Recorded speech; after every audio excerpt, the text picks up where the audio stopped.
एक बूढ़े भिखारी अनोखी कहानी। हर दिन एक भिखारी दरवाजे के पास आकर भीख मांगता था और घर का मालिक हमेशा घर के बाहर आते ही उसे देखकर फिर जाया करता। कई बार उसके लिए गालियां भी बकता।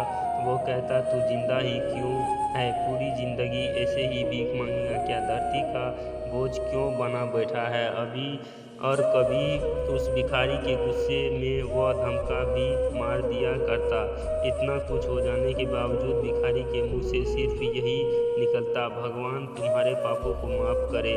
एक बार सेठ को धंधे में बड़ा नुकसान होने की खबर मिली। सेठ बहुत परेशान था कि तभी उसके दरवाजे पर वही भिखारी आया। गुस्से में अपना आप खोए हुए सेठ ने उस भिखारी को पत्थर दे मारा। पत्थर लगने के कारण भिखारी का सर फूट गया और उसके सर से खून बहने लगा। फिर भी दर्द से कहराते हुए भिखारी ने इतना ही कहा, भगवान तुम्हारे पापों को माफ करे। भिखारी वहां से चला गया। सेठ सोच में पड़ गए। भिखारी को पत्थर मार फिर भी उसने सिर्फ प्रार्थना की। सेठ का गुस्सा शांत हुआ, सेठ का मन शांत हुआ। भिखारी का रहस्य जानने के लिए सेठ भिखारी का पीछा करना शुरू कर दिया। भिखारी जहाँ जहाँ जाता सेठ उसके पीछे जाते।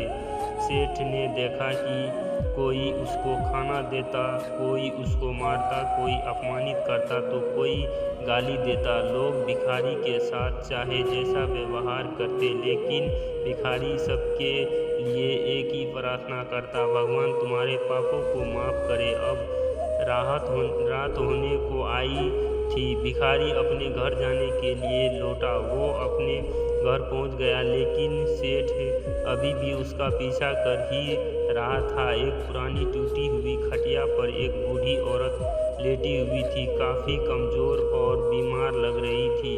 वह भिखारी की पत्नी थी। अपने पति को वापस आता देख वह खाट से उठ खड़ी हुई। पत्नी ने अपने पति के भीख वाले कटोरी में देखा।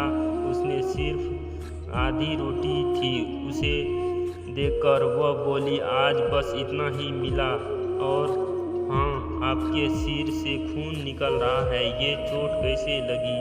बूढ़ा भिखारी बोला, आज बस इतना ही मिला। किसी ने कुछ दिया ही नहीं, सबने गालियाँ दी और एक नए पत्थर भी फेंका, इसीलिए मेरा सर फट गया। एक गहरी ठंडी सांस लेकर बूढ़ा भिखारी फिर से बोला, यह मेरे ही पापों का फल है। तुम्हें याद है कुछ साल पहले हम कितने अमीर थे? क्या कुछ नहीं था हमारे पास? कुछ साल पहले हम कितने अमीर थे, क्या कुछ नहीं था हमारे पास? हमारे पास हर चीज़ ज़रूरत से ज़्यादा थी, लेकिन हमने कभी दान नहीं किया। और उसने भी बुरा हमने उस अंधे भिखारी के साथ किया जो हमारे द्वार पर भीख मांगने आया करता था। बूढ़ी पत्नी की आंखों में आंसू आ गए। वह बोली, हाँ, हम उस बेचारे अंधे के साथ बहुत बुरा करते थे, उसका अपमान करते थे, उसे खाने के लिए रोटी की जगह कागज दिया करते, उसका मजाक उड़ाया करते और कभी कभी मारा भी करते। मैंने कभी उसका रास्ता नहीं दिखाए। एक बार मैंने उसके मुंह पर मिट्टी भी फेंकी थी और वह हमेशा दुखी होकर यही कहता कि भगवान तुम्हारे किए की सज़ा देगा, भगवान तुम्हें पापों की सज़ा ज़रूर देगा। उसका श्राप सच हुआ और हम इस दुख भरी जिंदगी में आ गई। भिखारी बोला, हाँ, उसका श्राप सच हुआ, इसीलिए मैं किसी को बद्दुआ नहीं देता, चाहे कोई मेरे साथ कैसा भी बर्ताव करे। मैं हमेशा उसके लिए प्रार्थना करता हूँ। मैं नहीं चाहता कि कोई भी हमारे जैसा ज़िंदगी का अनुभव करे, किसी का भी हमारे जैसे दुखों का सामना करना पड़े। वो नहीं जानते कि वह कितना बड़ा पाप कर रहे हैं, इसीलिए अनजाने में हुए पाप की ऐसी सज़ा किसी को भी मिले मैं नहीं चाहता। सेठ वहीं पर छुप कर यह सारी बातें सुन रहा था। अब उसे सब कुछ समझ में आ गया। भिखारी और उसका पत्नी ने वह आधी रोटी मिल बांट कर खाए, भगवान को धन्यवाद बोलकर सो गए। अगले दिन बड़ा भिखारी फिर से भीखी थी उसे दे नम्रता से बोला, माफ़ कर दीजिए बाबा, उसे बहुत बड़ी गलती हो गई। बूढ़ा भिखारी बोला, भगवान तेरा भला करे। इतना कहकर वह आगे निकल गया।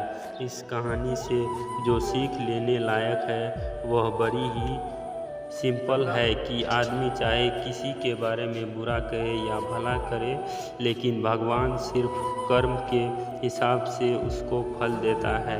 क्या हुआ अगर भगवान नहीं देखता है, लेकिन यह बात बिल्कुल सच है, उसके खाते में सबका हिसाब बहुत बहुत पक्का होता है। इसीलिए जब किसी के लिए कुछ भी करो तो अच्छा ही करो। पढ़िए अगले इमोशनल कहानी।